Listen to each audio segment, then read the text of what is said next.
Yo, what's going on, guys? Crispy Flakes here. So the Portland Trailblazers just got done beating the Los Angeles Lakers, and they're now 2-1 on the NBA season.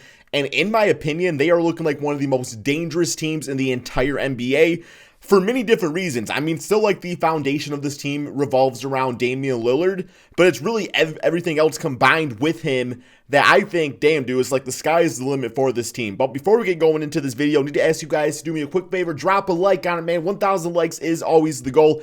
And of course, if you are new to the channel, man, if you can take that quick second, hit that subscribe button. You know, man, I'm talking about basketball and NBA and stuff like that every single day. Okay, so what exactly is different from the Trailblazers as opposed to last NBA season? Well, you go back last year, and obviously the big-time issue was injuries. I mean, you know, Nurkic was pretty much out for the entire season with the exception of a little bit of time inside the bubble, having that broken leg. You know, guys like Ronnie Hood were out. These are just like big-time pieces that any team is going to hurt when you're missing those key caliber type of guys. But you also look at last year, beyond the injuries, they were missing guys like Al-Farouq Aminu and Mo Harkless that were dealt or left via free agency the season before. And yeah, the wing depth for the Trailblazers was absolutely atrocious. You move on now, and it's looking a hell of a lot better, man. You got Trent Jr, who has become a really more like complete player in the NBA. Still has that extreme athleticism and everything like that, but just like offensively, he's been able to do a lot of things. Now, this game against the Lakers, he was actually pretty horrible. He was 1 for 9, 0 for 5 from 3, but we do know the capabilities are definitely there. You know, before this game, he was averaging like 8 points, 5 rebounds per game, knocking down his three-point shot and stuff a little bit. I mean, shooting like, damn, 60% I'm seeing right here, guys, 60%. It's only off about 3 attempts per game. But just like having that keeps the defense honest, right, man? It's like, you know, we cannot keep Derrick Jones wide open to go double team Damian Lillard. Just having that additional wing depth with that is a big, huge point of emphasis. But also, you look at guys like Nurkic now that are completely healthy. I mean, Nurkic, before he had that snapped up leg, was one of the better centers in the entire NBA. He's just a guy that you can really rely on. And he's not paid a ton of money, all things considered, for the center position. So he's just another guy that gives you additional just assets and everything based off what he can do for the amount of money that he makes. More wing depth would have to be Robert Covington, of course. Now, Rocco has kind of made a living in the NBA as being like a 3 and D. Once again, against the Lakers, it was more D and not so much 3. He was 0 for 6, which is, man, ain't that something to really think about? Like, this team literally had their 2 wing players, Derrick Jones and Robert Covington, combined for 3 for 18 shooting, and they still beat the Los Angeles Lakers because even, you know, if you don't get it offensively from those guys, you still can get the damn defense. I mean, if you guys saw the play where LeBron James went to the basket and like Derrick Jones literally jumped about 20 feet into the sky and like swatted the ball against the backboard, it was absolutely nuts, man. So yeah, I think just like another big point of emphasis with this team is the ball movement. I mean, you know, Hassan Whiteside was a decent player for the Trailblazers last year. Like, he was a nice replacement in the short term with Nurkic being out, but even like at times he was just like this big clunky dude in the middle that just kind of slowed things down. Yes, he would block some shots and stuff, but even defensively he wasn't really all that great. I mean, you can block shots and still be a bad defender, and that's kind of what Hassan Whiteside was. So now not having him out there just definitely helps out with the flow of offense. He was kind of replaced with Enes Kanter, who had a really nice game, man. I mean, Enes has always played good for the Portland Trailblazers going back to a few seasons ago. He had himself, I'm seeing 14 rebounds and 12 points tonight, which is great to see.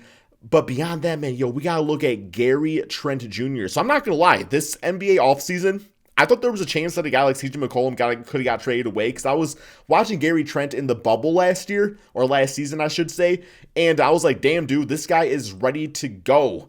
And 100%, the good thing about Gary Trent is that he does have kind of like that grit and grind factor to him, where you can run a lineup with Damian, CJ, and Gary, and not only are you going to get some amazing offense, but, you know, the defense is really not going to suffer all that much either. It's going to be completely fine. So, yeah, Gary Trent, I mean, he was knocking down every damn shot he took. He was 10 for 14, 7 for 11 from 3. He had 28 points off the bench, man. So, the fact of the matter that you can keep CJ McCollum on this team and have a guy like Gary Trent off the bench is absolutely fantastic. So, beyond that, I mean, Damian Lillard's Damian Lillard. Like, last year, he was Some will say that Damian Lillard was the best point guard in the NBA last year. Now, obviously, Steph Curry wasn't really playing. Luka Doncic, who is considered a point guard, I don't really consider him a point guard. Honestly, I mean, I know he's listed there, but I still think Luka's like a 2 for whatever reason. But yeah, last year, Damian was the best point guard in the NBA. So you already know what you're going to get from him. So he's going to bring in every single night. Dame time had 31, 5, and 4 rebounds. So yeah, once again, absolutely fantastic.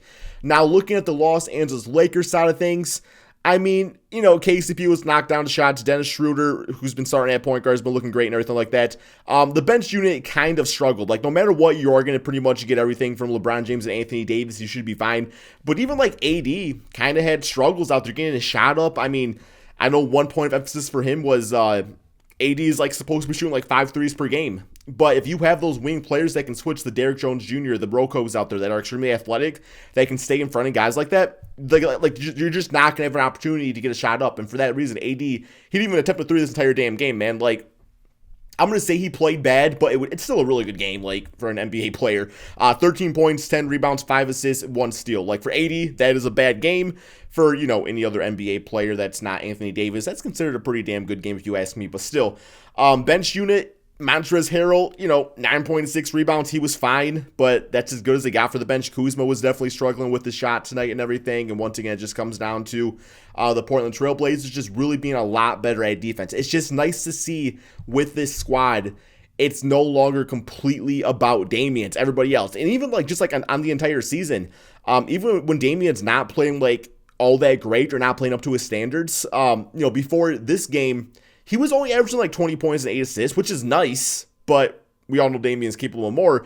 It's really been like CJ McCollum that was carrying before this game, which, he didn't shoot all that great this game, but he still dropped a pretty nice stat line. But damn, bro, this guy putting up 34 points, 6 assists per game. So, yeah, Carmelo Anthony also did not play tonight, which is another thing to consider because that's, he's good for like 10 points per game or whatever. Maybe not off the greatest efficiency all the time, but he's still like a guy on the team that can bring some offense. So, Anfernee Simons, I'm pretty sure did not play tonight. He did. He only played 5 minutes, and yeah, he had 1 assist. So, yeah, it came down to it. Damian and CJ carried.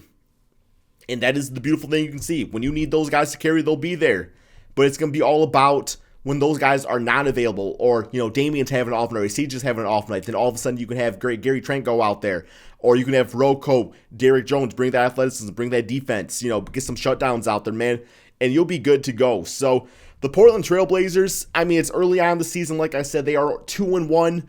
I'm expecting big-time things from this team going forward, though, guys. You all let me know in the comment section below. What do you think about Damian Lillard and the Portland Trail Blazers?